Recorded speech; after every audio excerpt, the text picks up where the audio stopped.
Hi, this is Rachel from In the Library of Lady Violette, and I'm just doing a sort of vlog book review for The Taste of Sorrow by Jude Morgan.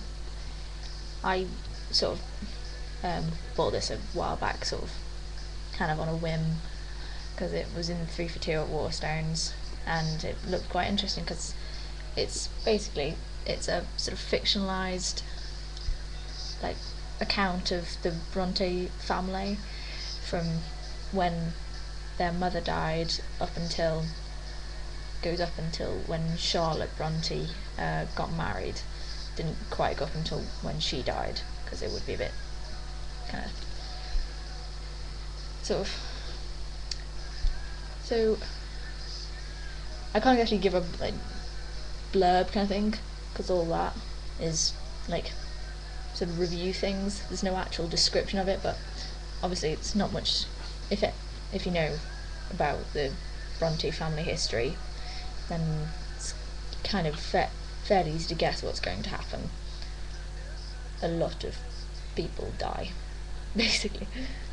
May sound kind of spoilerish, but it's kind of well known that all the Bronte sisters died sort of tragically early, Emily especially.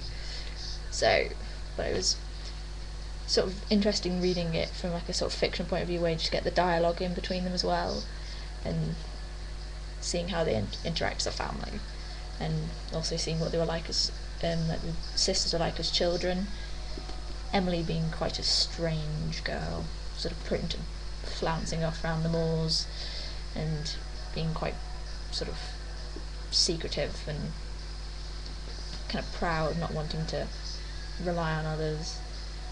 So I had some difficulty with the writing style, because it had a strange thing of jumping around in time, and there'd be time jumps, like just from one paragraph to another. It'd be a bit odd, and I couldn't quite get what the narration was going on with. Sort of sometimes felt a bit bizarre. Sometimes we're in a character's head, sometimes we're not.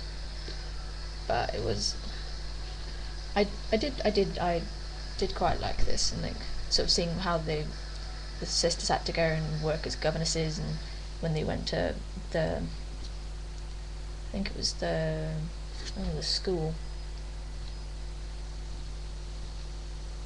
basically the awful school which became like the basis for the lowered school in Jane Eyre. This awful school where the curate teacher person was absolute swine.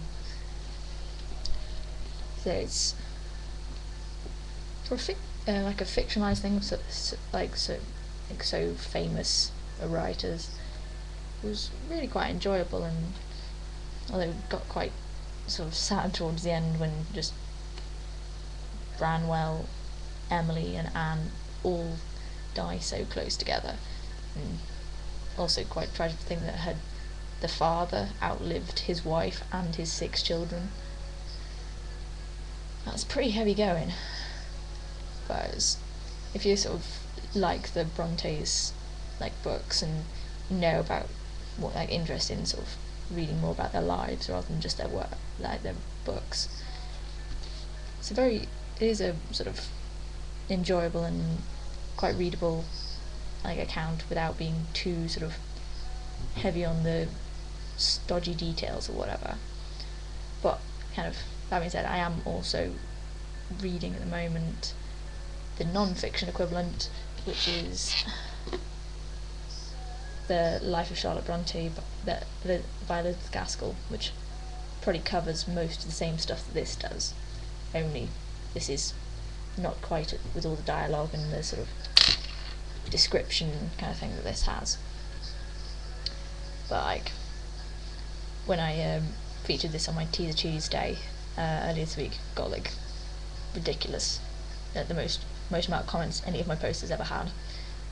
Although I reckon the fact that I was first on the Teaser Tuesday list of comments probably helped that. But it was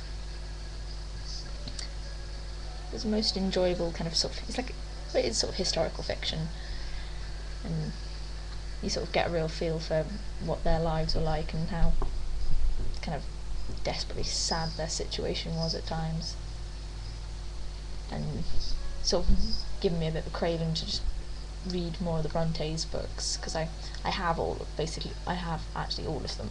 I have this massive compendium with both of Anne's books, Emily's, and 3 I think of Charlotte's, and I've also got Shirley as well. I've got a gorgeous copy of Blair, so I have all like the books. I just need to read them, and after reading this, sort of made me want to start reading this. And after this, I'll probably go on to might reread Jane Eyre or something, because I read that last year and that was really good. So I gave it 4 out of 5 stars, and although kind of the sort of different the story I had sort of like just the thing I had no problem with is just the writing style just was a bit jarring at times with the kind of jumping about, but it was still very readable.